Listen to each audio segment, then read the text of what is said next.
پچھلے دنوں بعض ممالک میں میرا جانا ہوا، وہاں کے ایمبیسیڈرز تھے، وہاں کے جو کانسلیٹ جنرل تھے، میری ان سے ملاقاتیں ہوئی، میں نے بیٹھ کے کچھ باتیں کی ان کے ساتھ. جو باتیں سامنے آتی ہیں نا وہ باتیں اچھی نہیں ہیں، کیونکہ کانسلیٹ میں اندر ایسے ایشوز آتے ہیں جو ان کو وہاں کی گورنمنٹ کے ساتھ مل کر بات کرنی پڑتی ہے، اور اپنے وطن کے لوگوں کی انہیں وہاں پر مسائل پیش کرنے پڑتے ہیں، ان کو جیلوں سے نکالنا پڑتا ہے، ان کی انلیگل امیگرینٹ جو ہوتے ہیں ان کے مسائل حل کرنے پڑتے ہیں، اور بھی کہیں کہیں ایسی کرمنل ایکٹیویٹیز ہوتی ہیں. لمان والحفیظ، اتنی ذمہ داری پاکستان میں رہنے والوں کی ہے، اس سے بڑی ذمہ داری ان پاکستانیوں کی ہے جو پاکستان کے باہر رہتے ہیں. جی ہاں، یہ جشن آزادی آپ کا بھی ہے کیونکہ آپ پاکستانی ہیں. اب آپ نے یہ دیکھنا ہے کہ آپ جس ملک میں رہ رہے ہیں اس ملک میں رہنے سے آپ اپنے وطن کو کیا فائدہ پہنچا رہے ہیں، یا آپ کی وجہ سے وطن کو کوئی نقصان پہنچ رہا ہے. یعنی وطن کی ساکھ، وطن کی پہچان، وطن کا نام، کہیں اس کو تو کوئی برے الفاظ سے یاد نہیں کرتا.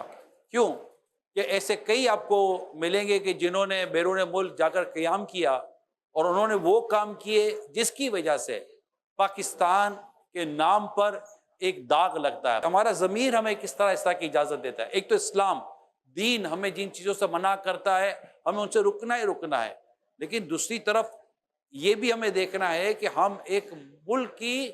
نمائندگی کر رہے ہوتے ہیں. آپ کی پہچان آپ کا ملک ہے کہ یہ پاکستانی ہے. اسی طرح سوچئے کہ جو مسلمان ساری دنیا میں رہ رہے ہوتے ہیں ان کو کتنا اپنے آپ کو سنبھالنا پڑتا ہے کہ اگر آپ اور ہم خود کو سنبھالیں گے تو انشاءاللہ غیر مسلم ہمارا کردار دے کے مسلمان ہو جائے گا. میری آپ سب سے ہاتھ جوڑ کر درخواست ہے، مہربانی کریں، آپ چاہے یونیورسٹی میں ہیں، چاہے آپ جاب کر رہے ہیں، یا آپ پروفیشنل ہیں، یا آپ اپنا بزنس کر رہے ہیں، واٹ ایور یو ڈوئنگ، لیکن پلیز درخواست ہے آپ سے کہ اچھے رہیں، صاف ستھرے رہیں،